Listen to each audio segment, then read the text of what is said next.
ای مادری عزیز چقدر بزرگوار هستی، فدای تو شوم.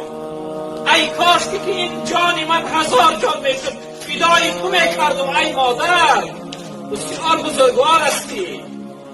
پیغمبر بزرگوار صلی الله علیه وسلم ای مادر میگو گریه میکرد.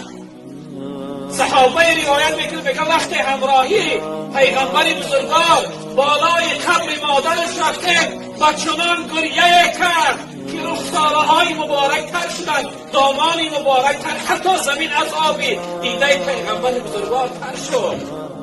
مادر خیلی بزرگوار است. جوانی محترم، شخصیت مادر نداره، یک بار از او بپرس نامی مادر رو میگیره وجودش آب میشود. و قدر مادر برست. مادر خیلی بزرگوار است. ای مادری محترم، فدای تو شوم. 1000 جان عبدالقادر فدای